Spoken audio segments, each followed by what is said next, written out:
Hey Leo, Hi, Sri. How are you? I'm doing fantastic. How are you? Good. Thank you very much. How's your day going? Yeah, it's going pretty good. Uh, you know, just yeah, it's a good day. Not so sunny here in Virginia. Just Where do you live? Where do you uh, live? I live in Sterling, close to Washington D.C. In Northern Virginia, Oh, 45 oh, minutes. oh. Sure, sure, sure. So And how many years are you in the States? I came back in 21. Did my master's in engineering management. So been working since 23. But I founded this entity last year. Just recently pivoted into commercial real estate investing from December last year. So been underwriting, building relationships. Yeah, Uh-huh. it's And going how good. many do you Good, good. And do you know how many people looked at that video, your last video? Our last video? I'm not sure. I'll take a look. I think around Uh-huh. 20-ish, I believe. But I'm gonna keep posting every 2 weeks, once on LinkedIn. Redistribute Uh-huh. the content. Uh-huh. Okay, let's see how it goes. I'm Yeah, not sure because it's summer now, summer. yeah, yeah, and the kids. So I'm not sure when I'll be on vacation, when not, but it's not normal days. yeah, But yeah, yeah. let's see how it goes. Next week I surely can. The week following, hopefully yes, but I'm not positive. Well, let's see. I, I had no problem. Uh, Yeah, so yeah, we can start just 15, 20 minutes. We can just wrap it up. Sure, I'm with you. Sounds good. I'm gonna start now. Mm-hmm. So recording is under progress. So, Okay. hey folks, how are you guys doing? Good afternoon. This is Sri, and today we are going to unpack one of the most misunderstood but most strategically important decisions an operator makes during an acquisition. So it's the most misunderstood lever in cost segregation, the strategic timing window, pre-closing versus post-closing dynamics, and how this timeline alters operators' entire opportunity set. So operators often think it's a compliance detail. It's not. It's an economic lever that directly affects depreciation acceleration, renovation planning, defensibility of your study. So when you understand timing window, you stop reacting to the outcomes and start engineering the tax outcomes. So timing window is where the real optimization happens. So let's start with the most foundational concept. Timing determines what's even possible. uh, so we are joined by Leo Rosenbaum from Madison Specs, whose engineering teams sees the consequences of timing decisions every day, the good, the bad, and irreversible. So, to frame this discussion for small and mid-sized operators, I want to walk through 5 angles that define the timing window.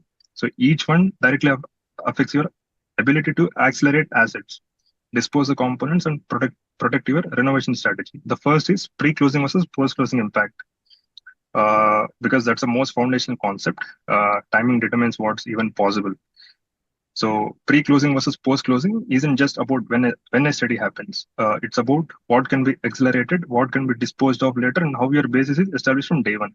So if you wait too long, you permanently lose acceleration opportunities. If you move early, so you preserve optionality for the entire whole period. So Leo, let's open with the operator first decision point. So how does the pre-closing versus post-closing timing window change what can be accelerated, what can be disposed of, and how operators think about basis from day one? Sri, first, thank you very much. I appreciate the opportunity. Thank you for having me. Yep. And your question is really in place because it's really a game changer. Meaning, what you're asking is really we're moving from talking about tax benefits and depreciation as how I can save taxes and all about taxes, and we're really moving the concept of cost segregation to to the planning of the actual acquisition, meaning we're taking the concept of cost segregation and it's becoming part of my investment strategy. That's really what you're doing, because my Got it. investment strategy is now changing. It's not only what to do with the property from a tax perspective, but it's the Mhm. whole strategy of the acquisition, because timing on the cost seg study it makes a big difference. And therefore, it really should become part of my strategy of acquisition. So instead of me reaching out to figure out how I can use my property for depreciation, I'm really checking out on the initial investment, what can I do that my investment should be the most advantageous. So it's Got really a it. game changer on the investment, and it's part of the investment strategy and part of just like you're doing the due diligence on the NOI. Cost segregation is part of your NOI, so Yes. it's a game changer. Yeah, it bumps the cash flow, which is what everybody wanted. So it's very important to work from day one with the uh, professionals like you.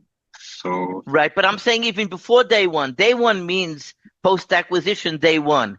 And what I'm saying is it's part of the strategy of searching the property, yeah, meaning searching a property that has a maximum depreciation opportunity, and okay, searching a property that you're just going to step into the subject of renovations, meaning searching a property that the strategy of depreciation is going to fit your tax strategy and the renovations, because the renovations and the acquisition can be controversial, and we'll talk about that soon. sounds good. Just to be aligned with the business plan. Uh, Correct. so let's move on to the next layer. It's baseline. So a clean pre-closing baseline is foundation for every future renovation, replacement, and value add initiative. So if the baseline is sloppy, operators lose partial disposition opportunities. So if improvements are treated as if they were part of original building, operators lose acceleration. So if the baseline is missing, operators lose defensibility. So this is where engineering rigor matters. So Leo, let's dig into baseline itself. My next question is, why does establishing a clean pre-closing baseline matter for every future renovation, replacement, and value add initiative? Right. So you're calling it base value, um, Sorry, baseline. Yeah. baseline. You're Yeah. calling it baseline. I'll work with your terminology. Um, and really, what we're saying is as follows. If we think about it, if we put it into in other wording, um, depreciation is actually a blueprint of your tax return. Okay. And what I mean is as follows: when you're purchasing a property, let's say you're purchasing a property for $500,000, right? And let's Hmm. say I was able to reclassify $100,000 of depreciation. Okay. Now, $100,000 of depreciation means that the kitchen, the cabinet, the sink, the bathtub, each one of those has a value. Now, Yeah. when you're taking now the value of these different assets are actually your blueprint of your tax return, because the depreciation is going to be based on the value of these and those assets. Exactly. So whenever you're removing an asset, you're actually touching you're touching your tax return. Yeah. So when you're gutting any of those assets, you're actually gutting a piece of your tax return, meaning a piece of your depreciation. That's why Okay. it makes such a big difference to analyze the depreciation prior to starting any renovations, in order that you're maxing in and you have all those assets in line, that you're able to depreciate those before you're touching any of those assets as part Got of it. the renovation. All right. So Sounds good. that's why you're calling it. So you're calling it the baseline. We want to set the baseline straight, so that when we come into renovations in the future, we have it all set in the beginning. So that's I think that answers your question Yeah, of why it's so important to do a cost segregation study just in the beginning of the acquisition. sounds good. Thanks so much, Leo. So the next is sequencing strategy, acquisition versus renovation studies. So after the baseline is established, operators need to think about sequencing. There is a right order and a wrong order for acquisition study as well as a renovation study. So if you get the sequence wrong, you can lose disposition value, misclassify improvements, or leave deductions behind. So this is where operators must think strategically, not reactively. So Leo, let's break down the sequencing logic. So how should operators sequence acquisition study and renovation study to maximize acceleration and avoid losing disposition opportunities? Okay, so I want to take a step back, meaning I'm answering your question, but in a different order. Okay. What I'm saying is as follows. The simple answer to your question is surely we want to do a study for the acquisition and we want to do a study for the renovations. But Mm-hmm. that's not always possible. Okay. Meaning, even if we did a study before the renovations, there's an issue over here Okay. because the IRS has a different perspective on depreciation than we have. Mm-hmm. Meaning our perspective is I have the old assets and I have the new assets. I'll depreciate the old assets and then I'll depreciate the new assets and have a clean baseline on the old assets. And I'm gutting those and I'm doing renovations and I'm putting in the new assets. But it doesn't work that way because from the IRS's perspective, the IRS is saying that an asset that your strategy is to remove it, meaning that's part of your investment strategy, I'm not going to let you depreciate your investment itself. Okay. Meaning, let's say you're buying that building for $500,000 Mm-hmm. and you're going to do a renovation of $100,000. So Okay. there's two ways to look at it. You can look at it that I'm buying for $500,000 and let's say I'm able to pull out depreciation of $100,000, let's say at Okay. 25% whatever after land value. Mm-hmm. And then I have additional $100,000 of renovations. And let's say those $100,000 of renovations, let's say I can put those kitchens and cabinets. Let's say I have over here 40% of 5-year property, and I can have additional $40,000. So all in all, I have $140,000 of depreciation from the $600,000 investment. That's how I look at it. But the IRS says something else. The IRS says that you don't really have $500,000 here because of that $500,000, you're really buying a vanilla box because you're going to gut those assets. So what you really have over here is Okay. $500,000 that only have 27-year property. There is no 5-year property, and then because you're going to gut it, and then you have additional $100,000. So on that $100,000, you do have $40,000 of depreciation. So your depreciation here is not $140,000, but your depreciation over here is only $40,000. Okay. Makes So sense.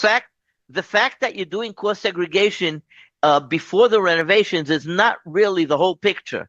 The whole picture is the strategy, your Okay. acquisition strategy. That's what I mean. Okay. I'm taking a step back, and your acquisition strategy, that is really the name of the game of what your plan is to do on this acquisition. Okay. Okay.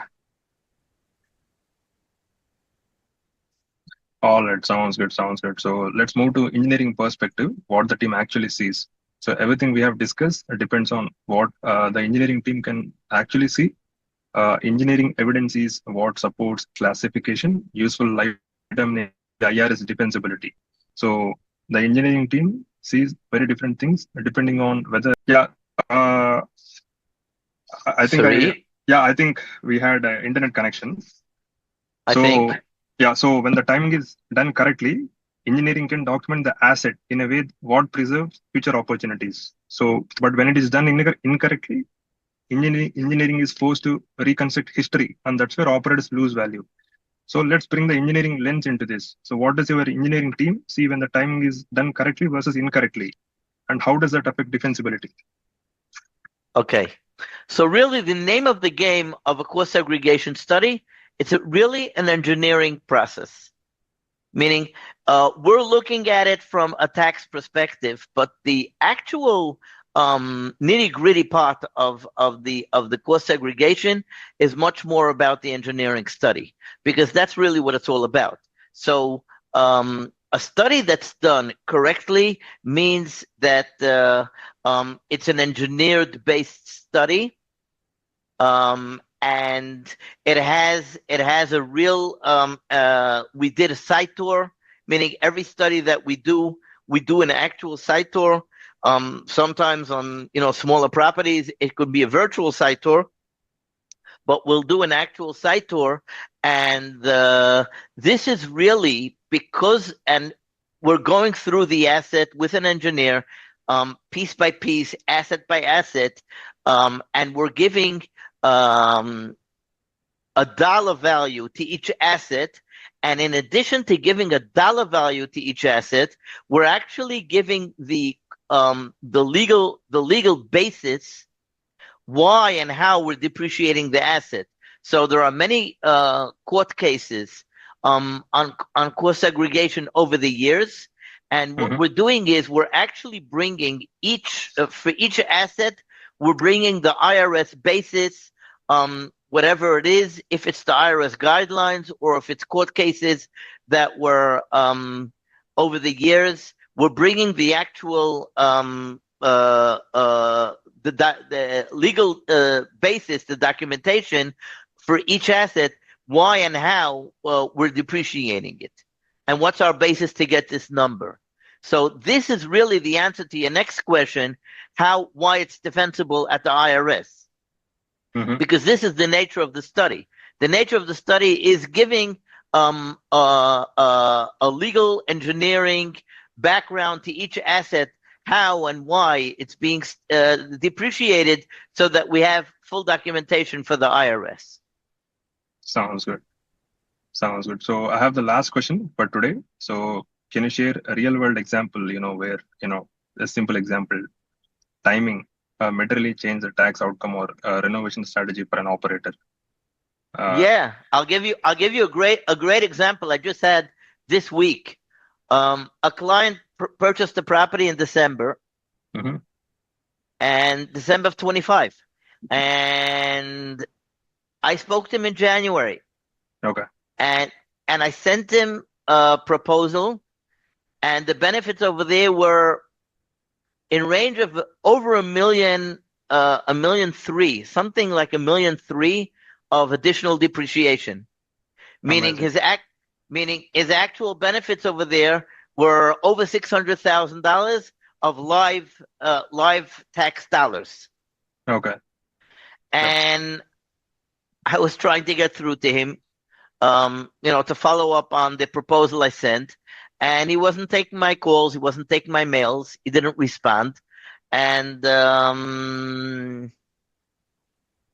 last week, I spoke to him, and he says, yeah, he wants to go forward. So I said, okay, perfect. So he tells me that he's doing renovations. So I asked him, how much are you investing in the renovations? So he told me close to $1 million. It was a $5-6 million property. I don't remember exactly how much. Okay. And he told me he's doing $1 million renovation. Now, $1 million renovation on a $5 million property, that's a real renovation. Meaning he's probably redoing the kitchens, he's redoing bathrooms. That's a real renovation. And I told him, send me the renovation budget. Let me see what's going on. So he sent me the renovation budget, and I see that he actually gutted. He gutted all the kitchens, cabinets, bathrooms, carpet, you name it, was all gutted. And I sent him over a proposal a revised proposal for the only for the renovations, and the number over there was $350,000. Okay. So instead of $1.2 million that he could have taken, now this was a perfect example because he purchased the property in December. He was able to do a cost segregation study on the 2025 return, Okay. and then claim the renovations on his 26 return. And because those are two separate years, he had no problem that he's gutting the assets because those are two separate returns. Okay. So he was able to present the initial acquisition in 2025, and then he was able to easily explain to the IRS that he decided to do the renovations in 2026. Okay. So it makes sense to do purchase and renovation in different years, in the consecutive years. Correct. 100%. That's a great strategy. Okay. And that's how it should be done. Sounds good. So for everyone listening, the timing window is not a tax nuance, but it's an operator strategy.